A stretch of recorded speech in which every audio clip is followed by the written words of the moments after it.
So, in this section, just a quick review of horizontally launched projectiles before we move on, because we're going to move into projectiles that are not launched horizontally. We know that gravity does not affect the horizontal components of a projectile's motion. And we know that horizontal velocity does not affect the rate at which gravity acts. But the question is, what happens to projectiles that are not launched horizontally? And you can actually kind of see it here in the graphic. What we have here is this. Notice that the horizontal velocity, v sub x, remains constant the entire time that it's in motion. On the other hand, though, look at v sub y. V sub y is constantly changing each second. How much does it change each second? Well, it increases in the negative direction by a factor of 10. So when it's going up, it loses 10. On the way down, it's gaining 10. But it's always acting downward. And so we end up with this rather interesting effect where gravity is accelerating in the vertical, but not the horizontal. So, quick review of our equations. We developed or derived these equations last time. I added one little note on this one, though. I call this v sub y initial or original. I added a little sub-zero on this one. Why? Because this value actually changes as the object flies, as you just saw in that previous animation. Technically, I wouldn't need to add it to the horizontal because it actually stays constant, but to be consistent, I'll go ahead and put it on there as well. And we're making gravity again -10. I put a little multiplication sign in here just to not overwhelm your senses on both of these, but you could take that out if you wanted to. Reminder, both these equations simply come from this basic equation. The key on this one, though, is in the horizontal direction, the acceleration is 0, and so this whole last part of the equation for horizontal disappears. But we do have it for gravity. 1/2 times -10 gives us a -5t squared. All right, so what happens if you don't launch something horizontally? Well, then you've got to deal both with the horizontal and vertical component of the velocity of the object. So imagine this girl is throwing the ball and she's throwing it with some initial velocity this direction. We can break that initial velocity that she's throwing it into its vertical and horizontal components. And again, you can do it either side. We did a lot of stuff with vectors already. Here's the vertical component of velocity, and here's the horizontal components of velocity. And yeah, I could do it up here as well, where this is the vertical here, and this is the horizontal here. Either way is fine. I'll typically do the bottom for the horizontal and then the vertical from there, but you get the same idea. So take a look at this one. Here's a little bit of a math problem.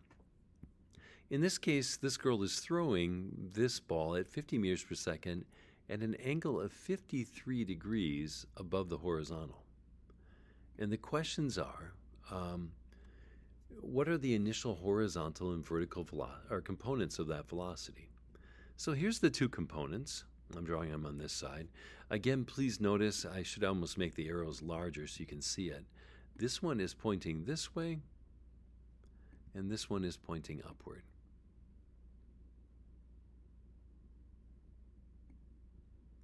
So you can sort of see it like that. How do we solve this? Well, how do we find the initial vertical? Well, if you recognize that this is a right triangle, hopefully you do, we've got the hypotenuse. We're looking for the side opposite from that angle. So sine is a logical choice. Remember, sine is equal to opposite side over the hypotenuse. In this case, 50 over that. Moving the 50 to the other side, if you multiply that through on your calculator, making sure you're in degree mode, you'll discover that the vertical is 40. Likewise, we can do the same thing to find the initial horizontal. Pretend I made a little zero there. That's the adjacent side, and if you remember, cosine is equal to the adjacent side over the hypotenuse. In this case, if you multiply both sides by 50, we get that. Solving that in your calculator, you'll discover that the horizontal here is 30. And so I can actually ask a couple of questions. What's the rock's velocity at point B? And here's the key part. At point B, it's at the highest point of its travels. And so it's only going to be moving horizontally. It's not moving vertically or in any way, neither up nor down. What do we know has to be true about the horizontal velocity? It should stay the same. So even at the top here, it's still traveling at 30 meters per second horizontally. How much time will it take? Well, here's a little bit of logic, or you can do some math. It's initially moving upward at 40. After 1 second, the vertical velocity is going to be down to 30, then 20, then 10, then 0. This will actually happen at t equals 4 seconds. And you might say, whoa, I don't like the logic, Mr. Clommer. What other equation could we use? You could just do this. V final equals V initial in the vertical direction plus AT. You're like, wait, can we still use our old equations? Sure. Just remember the acceleration only acts in the vertical.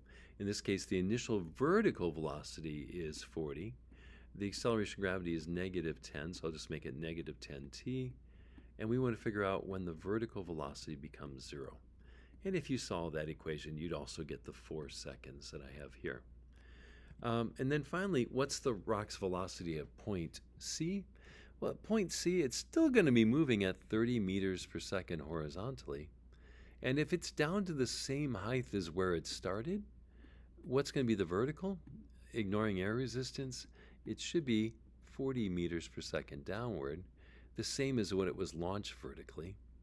And so the resultant velocity, so I'm going to run out of space there, should be this vector right here, which if you use Pythagorean theorem or just logic, you should recognize, oh, wait a second. It's going that same 50 meters per second that we launched it with. What happens if things launched at angles? Well, you can sort of see this. Here's the components. What happens? The vertical component gets smaller, but the horizontal remains constant. So this is the same here as it is here. At the very top, it has only that horizontal. And then as it goes down, it gains vertical until we get down there. And the question is, how do we calculate the horizontal and vertical velocity at any given time?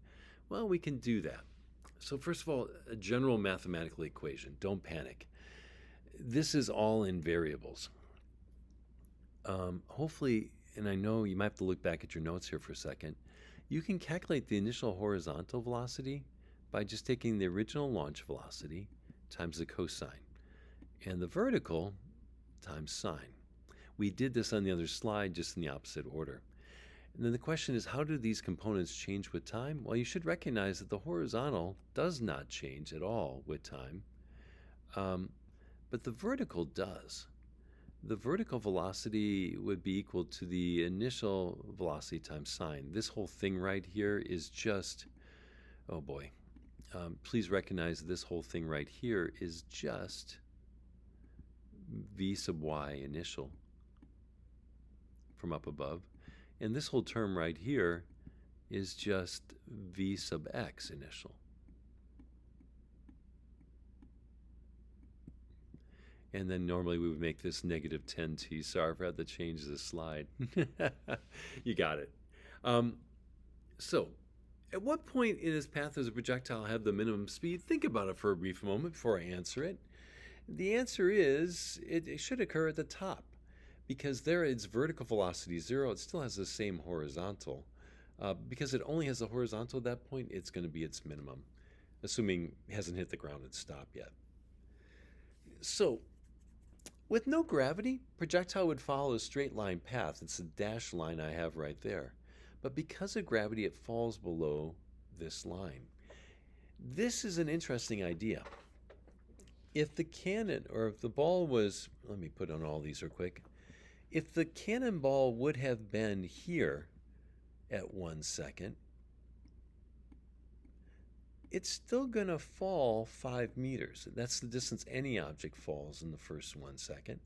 And it'll end up down here.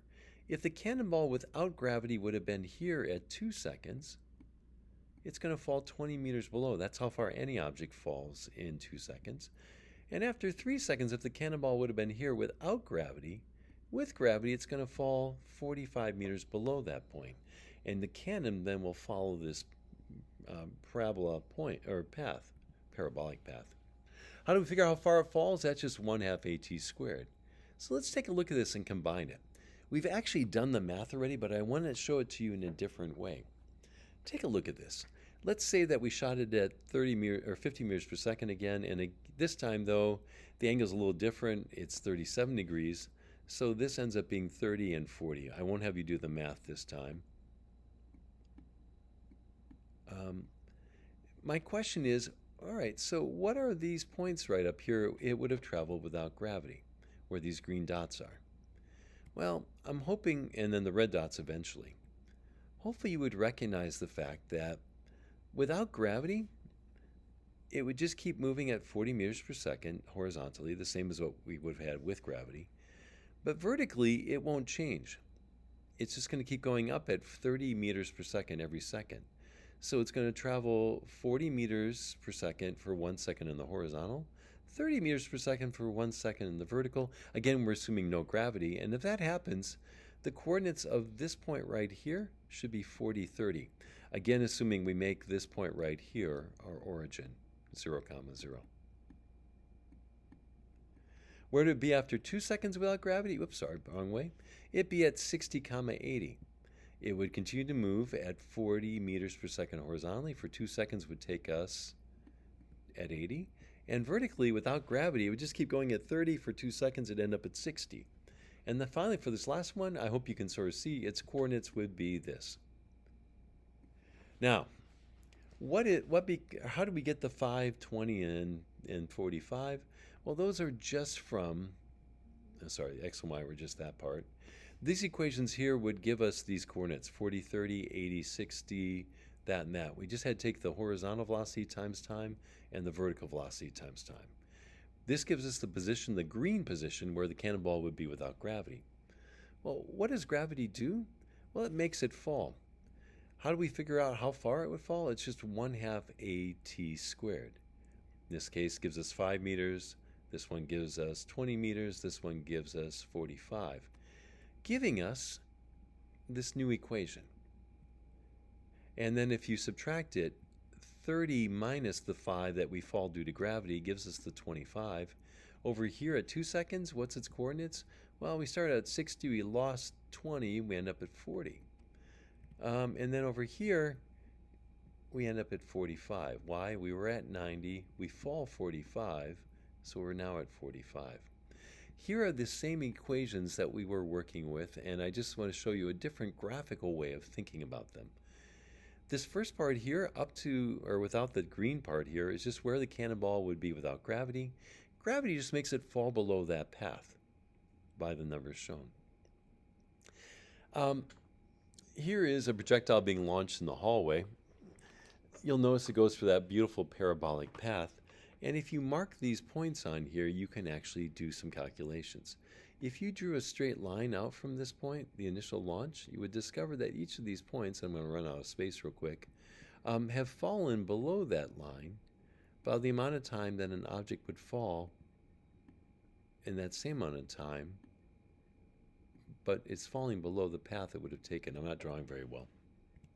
We have a firefighter who's standing 20 meters away from a burning building. First question, if the firefighter shoots water at that, what's the horizontal and vertical components of the velocity? So we've got the angle here is 45 degrees, and we're trying to figure out the two components.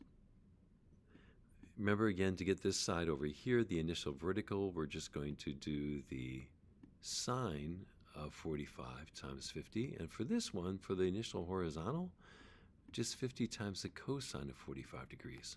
If you do that in your calculator, you'll get these two answers. Sorry, I wrote them right on top of that one. All right, so 35.5 or 35.4 and 35.4. The second part of the problem, we've got water being launched now. We know the angle already. It gets launched from the ground down over here. And it's going to go up and then land somewhere on the building over here. The question we're trying to figure out is what height on the building will the water hit? Well, if you remember our two equations for x and y, both of them require time. So what we're going to need to figure out before we do anything else is what time does the water hit the building? And to do that, you might say, well, that's impossible. We can't solve this. Well, remember that we always make the origin, or the starting point of the water, the origin. So we said the water starts out at 0 and 0. And if we're told that this is 20 meters away from the building, we actually do know something about this coordinates of this point here where it strikes the building. What's the coordinate up there? Well, it has to be 20 meters in the x direction, even though we don't know what the y is yet. We'll figure that part out. Again, remember we're told that it is 20 meters away from the building, which is actually quite a ways, actually, like 60 feet. A little bit too far, but you get the idea. How can we solve this? Well, we can actually just use the x equation right here and figure out what time will the water be at x equals 20. So x is 20. The initial horizontal velocity is 35.4 times time. To solve this, we'll divide both sides by 35.4, and if you do that, sorry, grabbing my calculator, 20 divided by 35.4 gives us the time it's going to hit the building is about 3 sig figs, 0.565 seconds. And you might say, well, that's wonderful, but how does that help us? Well, once we know that, we can actually use this bottom equation and figure out what the y position is at that time. The y position is going to be equal to the initial vertical velocity, which is also 35.4, because it's a 45-45-90, times our time, 0.565. Sorry, it's taking me longer to write this than it's worth, minus 5 times that time, 0.565 squared. If you plug this in your calculator, we can quickly solve this. Times 35.4 minus 5 times that time squared gives us 18.4 meters. And that is our answer that we're looking for. So the y coordinates at that point, 18.4 meters. And you could either circle it here or over there. You get the idea. Good. All right. We got a brain break. Use the clues below to complete each of the following words that contain the letters H-I-N-T in that order. Fava beans go with Chianti. That's from the movie Silence of the Lamb. Snooze in a den. Cafeteria headwear. Japanese religion. And success. I'll reveal the answers. If you want to work on it, pause real quick. I'll reveal the answers in 3, 2, 1. Hibernate, hairnet, Shintoism, and achievement would have been the words that would have gone with those. All right. Let's still take a look at this a little bit further. Just a little bit more practice on this one. In this case, whoops. Oh, I just have this on here. We could have actually solved it. I don't know if it's worthwhile. I didn't give the initial velocity, but you could figure it out. We talked before about this. It just simply falls below the path by 5 meters in the first second, 20 meters in the second. Oh, I know what I'm doing on this one. I just want to remind you of this because our next question is a thought problem. And then 80 meters. Oh, gosh. And you would get our beautiful parabolic path that our projectile would actually take in real life. I didn't draw my arrows very well. Take a look at this. Here's my check question. We have a cannon that can launch bananas. And you're going to try to feed this monkey who's hanging from a branch. And the monkey, however, the moment he sees the banana launched, is going to let go of the branch. My question is, where should you aim the cannon so that the monkey always gets a banana? And you might think, okay, I just need to aim the cannon slightly below the monkey so that the monkey is going to run into the banana on the way there. Others of you may say, no, you need to aim the cannon above the monkey so that by the time it gets over the monkey, it's going to fall below that path and actually reach the monkey. And a few of you might say, well, no, no, no, you aim at the monkey, even though he's going to let go of the branch, because who knows, maybe it'll work. Think for a moment, which path do you think you should aim? Red above, blue below, or green right at the monkey? It turns out you want to aim directly at the monkey. And you might say, wait a second, that doesn't make sense to me. Why would that work? Well, think about it. If it took an entire second for the monkey, or for the banana to reach the monkey would have fallen 5 meters from the tree branch, and the banana would have fallen 5 meters below the path where it would have been. And guess what? They'll be at the exact same position at that point, and they'll meet. You might say, well, that's only if you shoot the banana at just the right speed. Well, if you shoot it faster, it's not going to take a full second to get over there. The banana won't fall a full 5 meters, but the monkey will not have fallen for a full second either, and also will fall a much smaller distance. They'll always meet. The only time they wouldn't meet is if you shoot the banana way too slow, and the banana runs into the ground. Whoops, that's too obvious. Before it meets the monkey. If the ground was in the way, they would always, always, always meet. All right. If you don't believe me on this one, I think I have a videotape of the demo in class. Here it is. If you look at this, you can barely see it. We're shooting the little yellow marble here, and it's running into this plate that's falling down, which has a picture of a monkey on it. And it's hitting it right here. It's kind of hard to see it. Deflects the marble when it runs into it. All right, to the worksheet.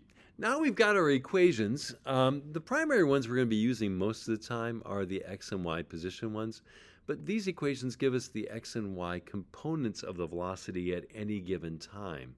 Notice again the horizontal doesn't vary its order was initially. The vertical, though, changes by 10 meters per second every second. So take a look at number 1 here. An object's projected horizontally. Oh, that makes it easier. It's sort of like our old stuff here. At 8 meters per second from a tall cliff. How many seconds is it in the air? And then second question, how far from the edge is it going to land? So solving this one, how are we going to do it? Well, first of all, I'd highly recommend drawing a picture. So here's our picture. We've got our ball being launched from the edge of a tall cliff.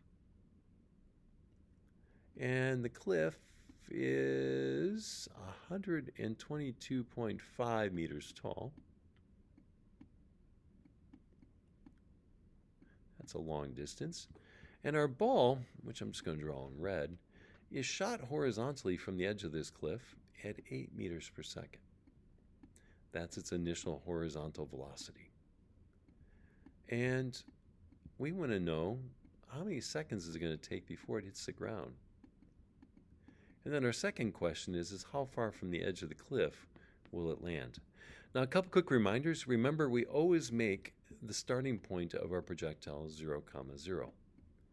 And to solve any of our equations in this chapter, we need the time that it's going to hit the ground. And you might say, wait, how are we going to solve that? Well, believe it or not, you actually know something about these coordinates already. We don't know the x, but we do know that this part is exactly negative 122.5 meters. It's 122.5 meters below where it started. Sorry I didn't leave myself enough room to draw that. Because we know that, we can actually solve this thing. Let me write it a little bit larger so you can sort of see it. We can figure out what time its y position is that value. And so if we use this equation right here, we can just plug it in. Negative 122.5 equals our initial vertical velocity. This one's being shot horizontally, so there is no vertical part to this velocity at all. So that's 0 times t minus 5t squared. You can divide both sides by negative 5 and then take the square root of that. And if you do that, you should discover that the time, in this case not an integer, the time it's going to hit the ground is about 4.95 seconds to 3 sig figs. So now we know it's going to hit the ground at that time. Now it's a fairly easy process to figure out, hey, what is the x position at that time? So again, reminder, you need to sort of identify what you know. And then once you know that, you can solve the rest of this. I'm going to take this over here. So x is equal to the initial horizontal velocity, which is 8 meters per second, times our time, 4.95 seconds, which is our answer to the part A. And if you multiply that out, you'll discover that it should land approximately x equals 39.6 meters away from the edge.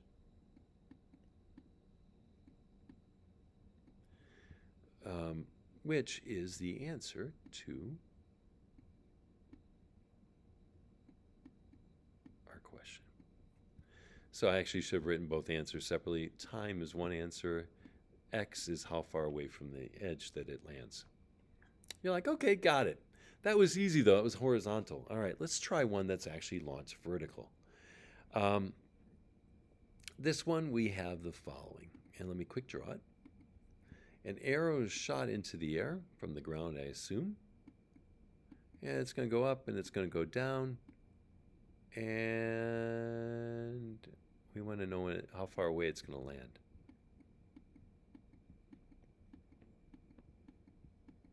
So somewhere down there.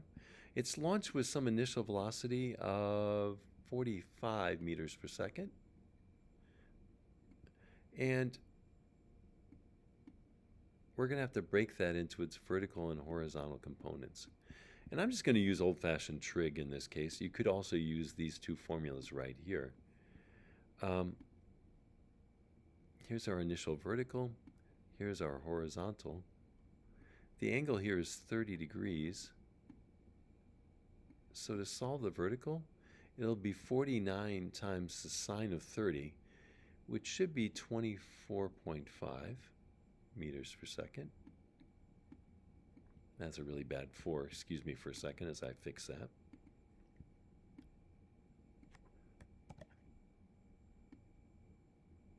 I will try to fit it all in here.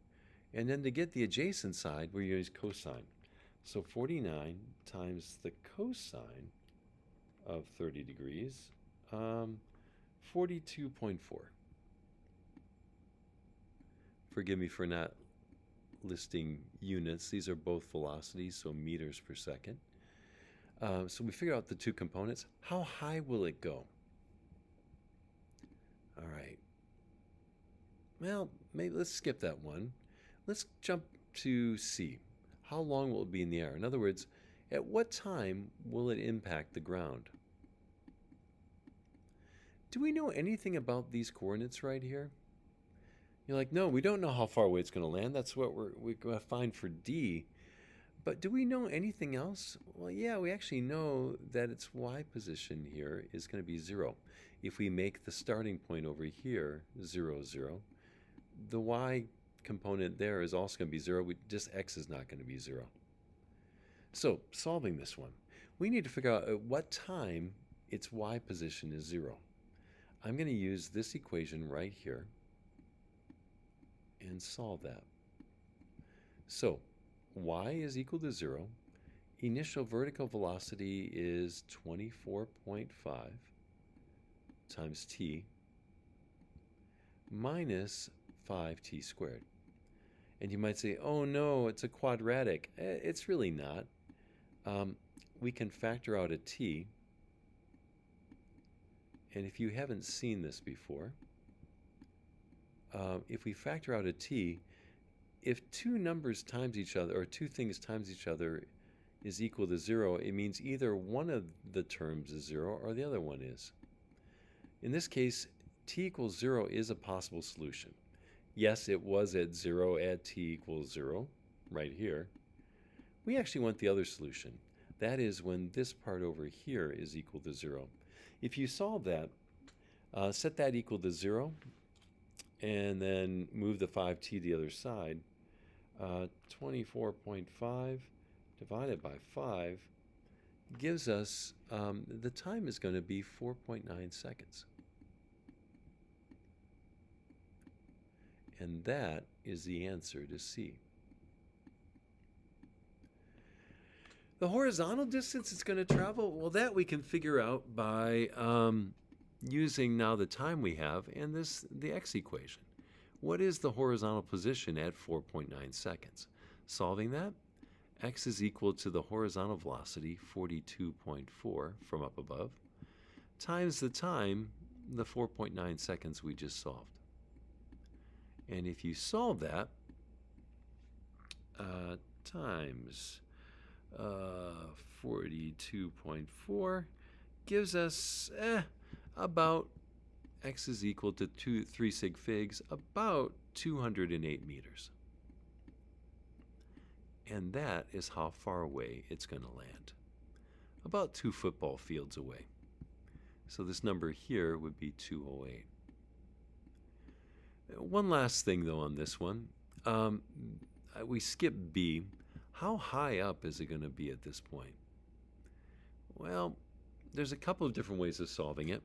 One is, since we know the time here is 4.9 seconds, you might be able to guess that this is going to be half of it. The time when it's up here is going to be 2.45 seconds. Half of that total. And then you could use that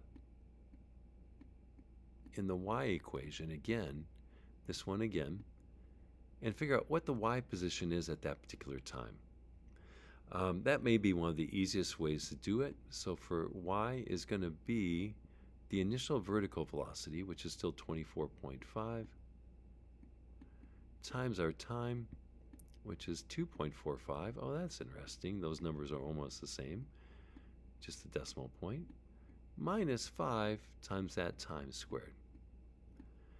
And you might say, wait, is there another way of solving this one? Yeah, there is. There's lots of different ways of solving it. You could have also solved it with one of our old equations, v final squared equals v initial squared plus, without time at all, plus 2a delta x, where you would be solving delta x, the acceleration in the vertical direction, negative 10, the initial velocity in the vertical direction would have been 24.5, and the final velocity just in the vertical direction would have been 0 when it gets to its highest point. It's only moving horizontally at this point, if that makes sense. That would also give you the same exact answer, but let's go ahead and run this answer for you real quick. 24.5 times 2.45 minus 5 times 2.45 squared gives us almost exactly 30 meters. Even to 3 sig figs, 30.0 meters. And that is the maximum height. Where that is a 0 right there, believe it or not. Hopefully these are kind of making sense. I'm going to do one final one for your worksheet. Number 4, a ball is launched at 40 meters per second and an angle of 30 degrees from a cliff that's 100 meters tall. What's the horizontal and vertical components? So first of all, doing that one. So 40 meters per second, and it's going at 30 degrees. If we break that into its vertical and horizontal components, we can very quickly solve these. Ugh, my arrows are not very pretty. This angle here is 30 degrees. And this side's going to be 20, just from a 30, 60, 90. And the other side, 40 times the cosine of 30 degrees gives us 34.6. And both of these should have units of meters per second. How long is it going to be in the air, and how far away from the cliff edge it's going to land? All right, again, I love pictures on this one. Drawing it, So it's being launched from the edge of a cliff that's 100 meters tall. So this is 100 meters from the cliff to the bottom. And our projectile is being launched upward, and it's going to do this little number. It's going to go up and then come down. Quick reminder, we always make our starting point the origin. So up here at the top of the cliff, that's 0, 0. Do we know anything? We need to try to figure out the time that it's going to hit the ground. Do we know anything about this point? And hopefully at this point you're like, oh yeah, okay, I got it. We don't know its x-coordinates, but we do know the y-coordinates are going to be negative 100. It's going to be 100 meters below where it was launched. We don't need to worry about how far up it goes or anything like that, just the fact that the y position's there. Since we know that, we can use the y equation right here and figure out, hey, at what time is the y position going to be negative 100? Now, a warning on this one. And the reason I'm doing this one is because you actually end up with a quadratic. And you're like, what? Yeah, the initial vertical velocity is 20 minus 5t squared. You can divide everything by 5. I'm going to do that just to make it look a little prettier. So 20 equals 4t minus t squared. But rearranging it just a little bit so you can sort of see this, I'm going to put a 1 here just so you can sort of see it. It's negative 1t squared plus 4t, and moving to the 20 to this side, plus 20 is equal to 0. For those of you who haven't seen it yet, this is a quadratic. And you're like, no. Where this is A, this is B, and this term right here is C. And if you remember your quadratic, the solution is going to be negative B plus or minus the square root of B squared minus 4AC all over 2A. Or you can type it, if you've got an 84, you can type in the calculator, or type in the short program I've given you a video link to on the assignment sheet. You can then solve it that way. I'm going to solve it real quick myself. Forgive me for a second as I do that. It'll take me a moment. Solving the quadratic. Yeesh, it's bad. So we end up with negative t squared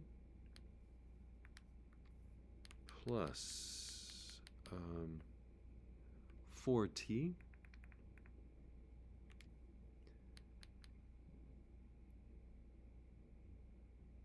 plus 20 equals 0. Solving that. Oops, hold on.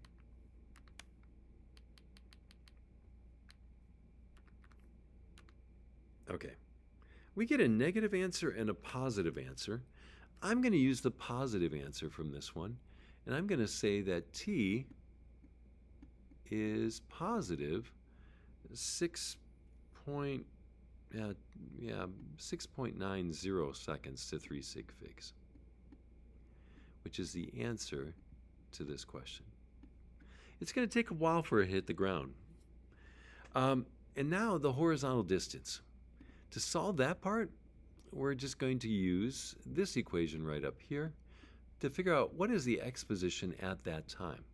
So x is just going to equal the horizontal velocity, the 34.6 that we calculate up above, times the time, the 6.9 seconds that we just calculated using the quadratic equation. Yeah, this is the hard one. So solving that just real quick, 34.6 times 6.9 gives us a distance of 239 meters. And that would be the x-coordinates right here. Not that you'd have to write it down here, but I just want to kind of let you visualize. It's going to end up 100 meters below where it started and 239 meters away from the edge of the cliff to where it lands. All right. Hopefully that covers a lot of it. Good luck with this, and we will see you soon. Bye.